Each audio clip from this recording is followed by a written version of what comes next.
বাংলাদেশে দেখছি আমরা একদম উত্তেজনা পরিস্থিতি, সেখানে চিন্ময় কৃষ্ণ দাসকে গ্রেপ্তার, তারপরে দেখা যাচ্ছে আদালত চত্বরে আইনজীবী পর্যন্ত তাকে খুন করা হচ্ছে। দেখুন, নিশ্চিতভাবেই বাংলাদেশের এই পরিস্থিতি যে কোনো মানুষের জন্যই উদ্বেগজনক, কিন্তু সেটা নিয়ে রাজনীতি করাটা আমার দেশে সেটাও উদ্বেগজনক। দেখুন, যে কোনো দেশেই এবং যে কোনো ধর্মেই কিছু মানুষ থাকেন যারা ওই উগ্রতায় বিশ্বাস করেন। আমাদের বাংলাদেশ আমাদের প্রতিবেশী রাষ্ট্র, আমরা আজ যাই পারি না কেন প্রতিবেশী রাষ্ট্র পরিবর্তন করতে পারি না। আমাদের ভারতবর্ষের প্রতিবেশী রাষ্ট্র কি? পাকিস্তান, চীন, এদিকে নেপাল, ভুটান, এদিকে বাংলাদেশ, শ্রীলঙ্কা। এখন পাকিস্তানের সঙ্গে আমাদের সম্পর্ক কেমন নতুন করে বলার কিছু নেই, কিন্তু তুলনায় বাংলাদেশের সঙ্গে সম্পর্ক অনেক বেশি সহজ ছিল এবং সুসম্পর্ক হয়েছিল। যাই হোক না কেন, বাংলাদেশে একটা পরিবর্তন ঘটেছে এবং তারপরে একটা হজবরল সিচুয়েশন তৈরি হয়েছে। এখন এই হজবরল সিচুয়েশনে কিছু লোক সুবিধা নেই। আজকেই যে আপনি বললেন না চিন্ময় প্রভু, এতদিন শুনছিলাম তিনি ইসকনের নাকি প্রভু, আজকে দেখলাম একটা এইখানকার একটা অতি বহিষ্কার করা হয়েছে, সাধু নন। ফলে এই যে বিষয়গুলো, সেটা কেন ঘটেছে, কিসের জন্য ঘটেছে, কী বিষয়, এই নিয়ে পুঙ্খানুপুঙ্খ তদন্ত হওয়া প্রয়োজন এবং সেটা বাংলাদেশি।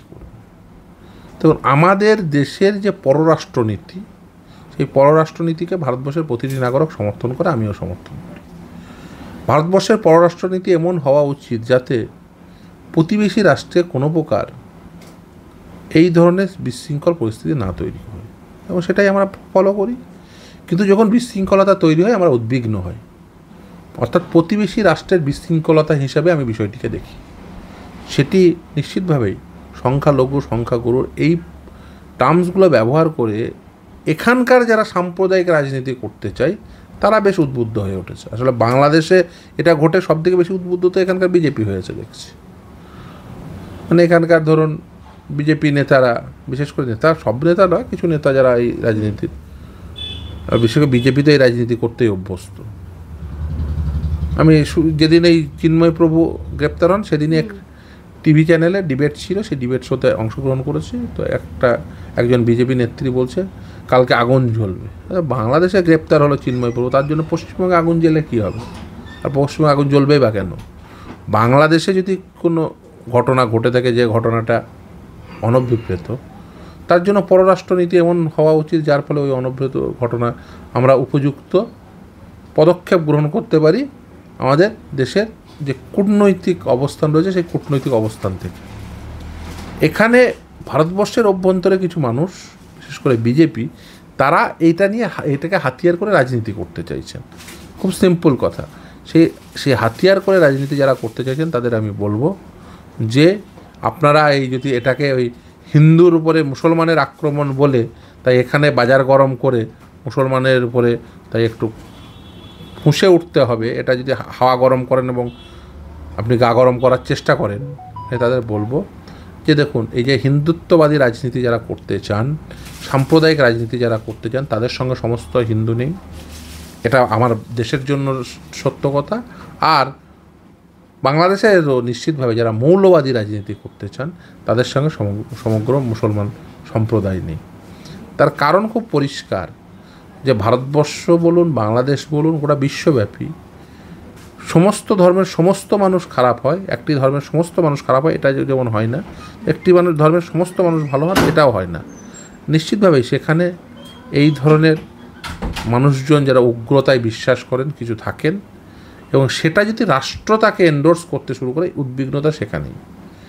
আমার দেশের ক্ষেত্রে এই জিনিস তো দেখেছি যে ফ্রিজে মাংস আছে, গোমাংস রয়েছে বলে একজনকে পিটিয়ে মেরে দেওয়া হলো, পরবর্তীতে জানা গেল না নেই। আর যদি থাকতো তার জন্য কাউকে ফ্রিজে গোমাংস রাখার জন্য কাউকে পিটিয়ে মারা যায় নাকি? সমভাবেই বাংলাদেশেও নিশ্চিতভাবে কেউ যদি হিন্দু ধর্মাবলম্বী হন তার উপরে নিপীড়ন চালাবে, এটা হবে না, হওয়া উচিত নয়। কিন্তু সেটা করছে কেন? আসলে উভয় দেশেই এই সাম্প্রদায়িক রাজনীতি করা কিছু মানুষজন তারা সক্রিয় রয়েছে। আমাদের দেশে যেমন আরএসএস বিজেপি, ও দেশেও জামাত সহ আর যারা রয়েছে এই মৌলবাদী শক্তি তারা রয়েছে।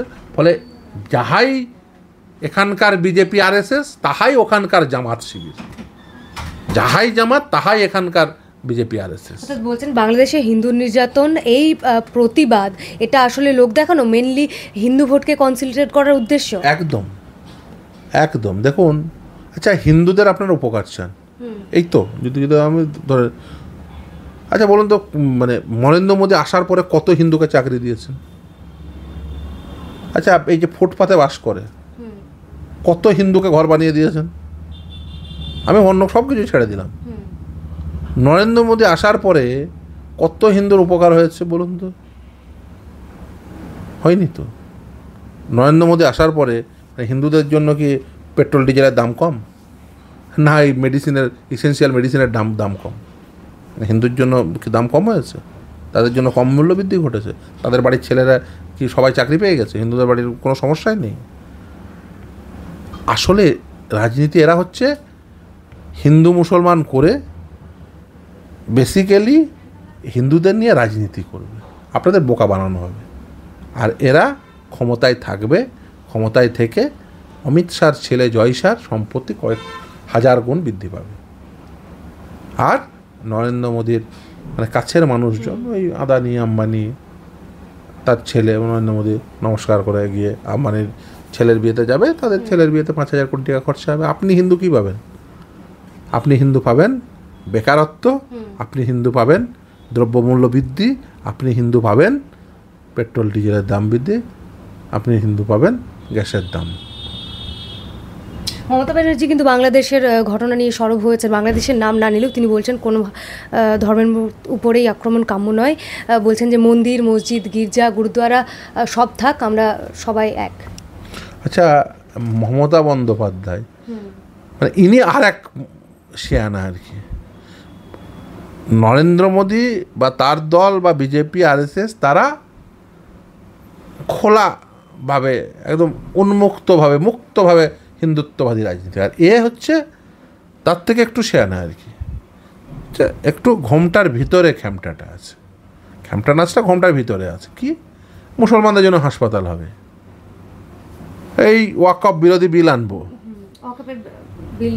ওয়াকফ বিরোধী বিল আনবো, মানে কেন্দ্রের যদি একটা বিল আসে সেটা যদি আইনে পরিণত হয়, রাজ্যের আইন যদি তার কন্ট্রারি হয়, কেন্দ্রের আইনটাই প্রিভেল করবে, সেটাই রয়ে যাবে, রাজ্যের আইনের কোনো মূল্য নেই। সেসব সবটাই জানে, হয় জানে না হলে জানে না, হয় জেনে করছে না হলে না জেনে করছে। না জেনে করলে গণ্ডমূর্খ, আর জেনে করলেও জানতে হবে শেয়ানা। মমতা ব্যানার্জিকে বলতে হবে সে শেয়ানা নাকি গণ্ডমূর্খ। বেসিক্যালি শেয়ানা। কেন শেয়ানা? তার কারণ হচ্ছে খুব পরিষ্কার, যে এই করে ও বেসিক্যালি মুসলিম ভোট কনসলিডেট করবে, আর নরেন্দ্র মোদী বা তার দল বিজেপি আরএসএস তারা হিন্দু ভোট কনসলিডেট করবে। এই করে এরা দুজন, একজন কেন্দ্রে একজন রাজ্যে ক্ষমতায় থাকবে। এই যে ধরুন আমরা একটার পর একটা মামলা করলাম, সিবিআই তদন্ত হলো, মমতা বন্দ্যোপাধ্যায়কে দোষী পাওয়া গেল না। আচ্ছা, অরবিন্দ কেজরিওয়াল জেলে যেতে পারে, হেমন্ত সোরেন জেলে যেতে পারে, মমতা ব্যানার্জির যার বিরুদ্ধে এত ভুরি ভুরি ভুরি ভুরি প্রমাণ, সে তার জেলে হয় না, কেউ একদিন ডাকেও না। কোনো সিবিআই ইডি আজ পর্যন্ত ডেকেছে একটা নোটিশ দিয়ে? কেন? কিসের জন্য? কোন প্রীতি?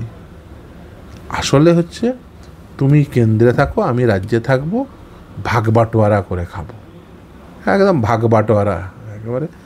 নরেন্দ্র মোদী এবং মমতা বন্দ্যোপাধ্যায়, দিদি মোদী সেটিং।